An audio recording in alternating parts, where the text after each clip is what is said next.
Halo, Assalamualaikum warahmatullahi wabarakatuh. Terima kasih untuk yang sudah datang ke channel aku. Kalau belum subscribe, tolong jangan lupa di subscribe, kemudian bunyikan lonceng, dan jangan lupa kasih like serta komentar biar aku makin semangat ya. Istri simpanan pria angkuh. Episode 143. Cerita Lala. Lala diam mendengar ucapan Iswandi. Iswandi sedikit tersenyum ketika melihat Lala yang hanya diam. Semua orang pasti tidak akan langsung bisa menjawab bila diberikan waktu yang singkat seperti apa yang dilakukannya terhadap gadis pujaan hatinya. Enggak usah dijawab sekarang, Dinda. Iswandi mengusap kepala Lala. Tapi katanya Kanda mau minta jawaban, ucap Lala. Iswandi tertawa saat mendengar jawaban polos gadis berwajah cantik tersebut. Nanti malam kita mau dinner. Jawabannya nanti malam aja. Iswandi mengedipkan sebelah matanya. Lala tersenyum dan menganggukkan kepalanya. Jantungnya berdegup dengan sangat hebatnya ketika duduk di samping pria berwajah ganteng tersebut. Diam-diam, Lala memperhatikan wajah pria itu.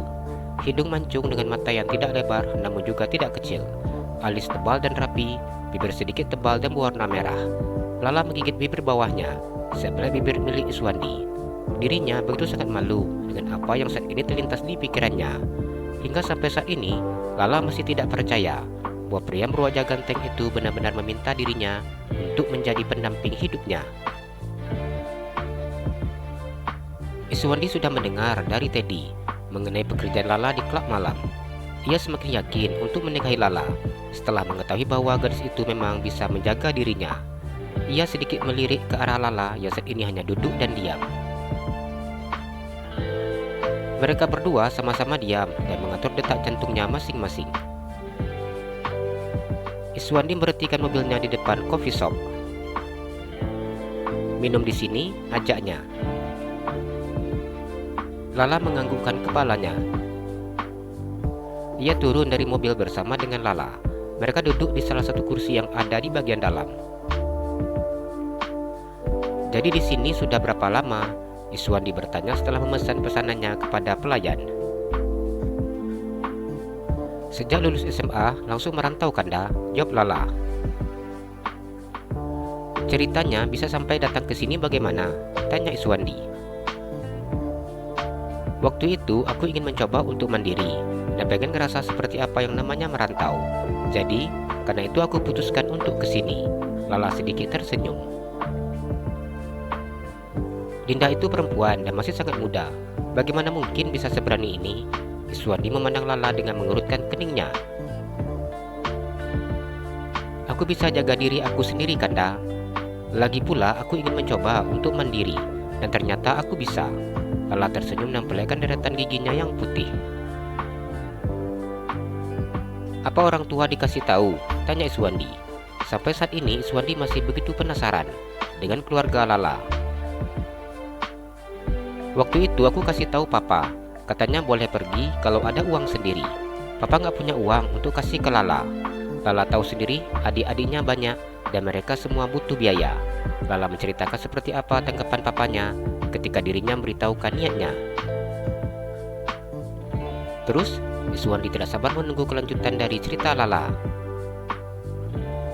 Ya aku bilang ke Papa kalau aku ada uang. Terus katanya ya sudah, hati-hati. Lala tersenyum. Meskipun hatinya terasa begitu sangat perih ketika mengingat seperti apa sikap papanya saat itu. Iswandi seakan tidak percaya ketika mendengar apa yang disampaikan oleh Lala. Namun dirinya memiliki tanggapan bahwa Lala selalu menyisihkan uang jajan yang diberikan oleh papanya, dan uang itulah yang dijadikannya untuk modal dirinya merantau.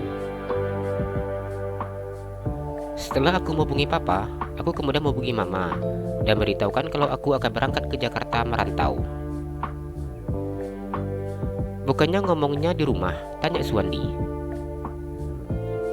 Lala menggelengkan kepalanya. Aku telepon Kanda, soalnya aku di kos-kosan. Mama sama Papa itu sudah pisah, jadi mereka memang tidak tinggal serumah. Lala memahami apa saat ini menjadi pertanyaan oleh Iswandi. Lala tersenyum memandang wajah Iswandi. Ribet ya Kanda, ucapnya. Iya, jawab Iswandi. Aku beritahu Mama tentang aku yang mau berangkat ke Jakarta. Ya Mama juga ngomongnya gitu. Mama nggak ada uang mau kasih ongkos. Ya aku bilang, uang aku ada. Kata Mama ya sudah, pergi saja tidak apa-apa. Yang penting hati-hati, jawabnya. Iswandi tidak percaya ketika mendengar apa yang disampaikan oleh Lala. Bagaimana mungkin kedua orang tuanya tidak ada yang peduli dengan anak mereka? Selama Lala berada di Jakarta, kedua orang tuanya tidak pernah menanyakan seperti apa keadaannya. Apakah dirinya makan, tinggal di mana, seperti apa dirinya di Jakarta yang hidup seorang diri. Tidak pernah kedua orang tuanya menanyakannya. Mereka hanya terfokus dengan keluarganya saja dan anak-anak mereka, tanpa menghiraukan Lala. Terkadang Mama dan Papanya menghubunginya hanya untuk meminta uang, untuk membantu biaya adiknya yang sakit dan dirawat di rumah sakit, atau meminta uang untuk bantu sekolah adik-adiknya. Begitu juga dengan mamanya. Iswandi menganggukkan kepalanya saat mendengar apa yang disampaikan oleh Lala. Jadi uang dipakai untuk kesini dari menabung uang jajan yang dikasih orang tua? Tanya Iswandi. Lala tersenyum dan menggelengkan kepalanya. Sejak lulus SMP, aku itu sudah ngekos. Terus aku bekerja sepulang dari sekolah. Waktu itu aku kerja di kafe. Lala tersenyum menceritakan pengalamannya. Tamat SMP ngekos, kemudian sekolah sambil bekerja. Iswandi memandang Lala dengan membesarkan matanya. Iya Kanda, lumayan. Uang gaji dari kerjaan bisa dipakai untuk bayar kos-kosan, uang sekolah, dan kemudian kalau lagi di kafe, makan ditanggung. Jadi untuk diri sendiri cukup. Bahkan aku selalu menabung uang, ucap Lala dengan tersenyum. Orang tua Dinda? Tanya Iswandi. Sewaktu aku kelas 6 SD, Mama dan Papa pisah. Setelah mereka berpisah, mereka memulai hidup barunya. Mama menikah lagi, Papa juga menikah lagi. Papa menikah dengan janda yang sudah memiliki anak 2. Sekarang Papa juga sudah memiliki 2 anak dari Mama baru aku. Begitu juga dengan Mama yang menikah lagi dengan duda yang memiliki 2 orang anak. Hanya saja, satu anaknya sama istrinya dan satu lagi sama dia. Sekarang mereka sudah punya 2 orang anak dari hasil pernikahannya. Jelas Lala. Terus alasan pilih ngekos kenapa? Tanya Iswandi. Lala tertawa ketika mendengar pertanyaan yang dilontarkan oleh Iswandi tidak ada habisnya. Karena cerewet, banyak tanya. Mana ditanya nggak ada putus-putusnya. Lala menjepit bibir pria tersebut dengan jarinya. Iswandi begitu kaget ketika Lala mencubit bibirnya. Jantungnya berdegup dengan sangat hebatnya. Lala tersenyum malu setelah menyadari apa yang telah dilakukannya. Tidak seharusnya ia bersikap genit seperti ini di depan Iswandi. Kanda harus tahu tentang Dinda. Iswandi tersenyum. Lala menganggukkan kepalanya. Sebenarnya aku itu pernah sempat tinggal sama Mama, tapi aku akhirnya minta untuk tinggal bersama dengan Papa, jawab Lala. Kenapa? Tanya Iswandi. Jalan-jalan ke Pekanbaru, jangan lupa beli sepatu. Kalau kamu suka channel aku, please subscribe aku. Terima kasih.